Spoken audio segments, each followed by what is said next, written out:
Yaduvanshi director for committee కురవాడు. చాలా బాగా చేశారు. First of all congratulations to entire team. మామూలుగా అయితే ఎలా చూసేవాడో ఎప్పుడు చూసేవాడో తెలియదు, కానీ నిహారిక ప్రొడక్షన్ కాబట్టి ఇంట్లోని సినిమాలా ఫీలింగ్. ఫస్ట్ ఎలాంటి ఇంప్రెషన్ లేదు నాకు. ఏదో ఫ్రెషర్స్ ఉన్నారు, అందరూ కొత్త కుర్ర ఎలా చేస్తుంటారు ఏంటని ఇంట్రెస్ట్ చూపిస్తారు. రాను న్యాచురల్గా ఉన్నాయి ప్రతి సీన్లు.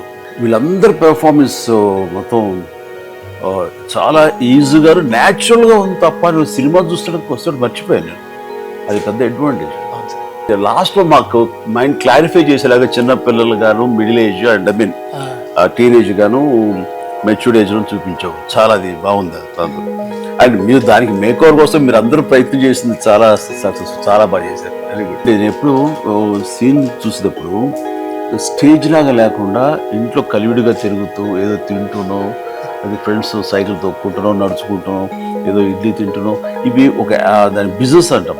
అది మోర్ రియలిస్టిక్గా అనిపిస్తుంది నాకు. ఇది బాపు గారు కానీ, విశ్వనాథ్ గారు కానీ, భారతిరాజా, బాలచంద్ర వ్యక్తితో నేను చేసినప్పుడు నేను నేర్చుకున్నది అది.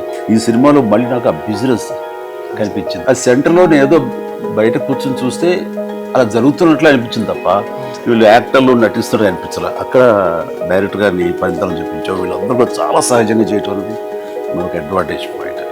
మ్యూజిక్ని మ్యూజిక్గా చూపించకుండా బ్లెండ్ విత్ సీన్స్, స్క్రీన్ ప్లేలో బ్లెండ్ అయిపోయింది. అది చాలా మంచి ప్రయోగం. నాకు మనోజ్ బాజ్పేయి గుర్తు వచ్చే ఒకసారి ఆ ఇంటెన్సిటీ కానీ, ఆ కోపం కానీ, అది చాలా నేచురల్ రియాక్ట్ అవ్వడం కానీ చాలా మంది. ఇది అడ్వైసరిగా ఒక మంచి క్యారెక్టర్ అనిపించిందండి. ఒక ఆలోచన ఈ రోజున ఇంతమందికి జీవితాన్ని ఇచ్చింది. బట్ ఆ థాట్ అనేది బలంగా నువ్వు నమ్మాలి. నువ్వు నమ్మితే అవుట్కమ్ డెఫినెట్గా నీకు అది దారి చూపిస్తుంది. సో నాకు కూడా బాగుంది. ఆల్ యంగ్స్టర్స్తో కూర్చోవడం, మీ ఫ్రెష్ థాట్స్, మీ ఫ్రెష్ ఇవన్నీ నాకు ఒక ఎనర్జీగా అనిపిస్తుంది.